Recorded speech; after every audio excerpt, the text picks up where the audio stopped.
এতক্ষণ পর্যন্ত যার জন্য বসে রয়েছি বাংলাদেশ শ্রমিক কল্যাণ ফেডারেশন বরিশাল জেলার সম্মানিত সেক্রেটারি প্রফেসর জনাব মোহাম্মদ সাইফুল ইসলাম। প্রফেসর জনাব মোহাম্মদ সাইফুল ইসলাম। আসসালামু আলাইকুম ওয়া রাহমাতুল্লাহি ওয়া বারাকাতুহু। বাংলাদেশ শ্রমিক কল্যাণ ফেডারেশন উজিরপুর উপজেলা শাখা কর্তৃক আয়োজিত ইফতার মাহফিলের জনাব সভাপতি, উজিরপুর উপজেলা শ্রমিক কল্যাণ ফেডারেশনের সভাপতি জনাব মাওলানা আলাউদ্দিন মিয়া, উপস্থিত উপদেষ্টা সংগঠনের নেতৃবৃন্দ, সম্মানিত শ্রমজীবী ভাইয়েরা, আসসালামু আলাইকুম ওয়া রাহমাতুল্লাহি ওয়া বারাকাতুহু। ওয়া আলাইকুম আসসালাম ওয়া রাহমাতুল্লাহি ওয়া বারাকাতুহু। রোজার শেষ দশকে আমরা চলে আসছি। 23 রমজান আজকে শেষ হয়ে যাচ্ছে। রহমত, বরকত, মাগফিরাতের এই মাসে দেখতে দেখতে 23টি দিন চলে গেল।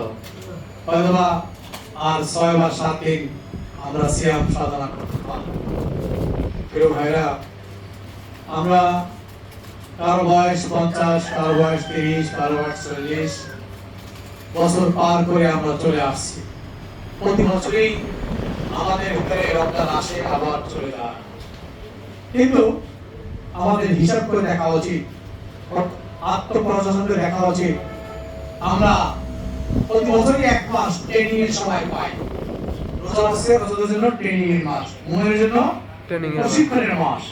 সেই প্রশিক্ষণের মাসে আমরা কতটুকু প্রশিক্ষণ দিতে পারলাম, বাকি 11টি মাস সেই প্রশিক্ষণ আরেকটু চলতে পারলাম কিনা, এটাই আমাদের যাচাই বাছাই করে দেখার বিষয়। প্রিয় ভাইরা, রোজার 2-3টা বিষয় আলোচনা হয়। একটি হচ্ছে সূরা বাকারা 183 থেকে 85 আয়াত পর্যন্ত দেখা যায়।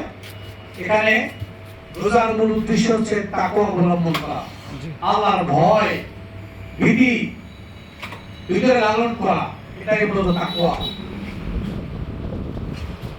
আর এই মাসেই কোরআন নাযিলের মাস, এই জন্য এই মাসটার গুরুত্ব বেশি।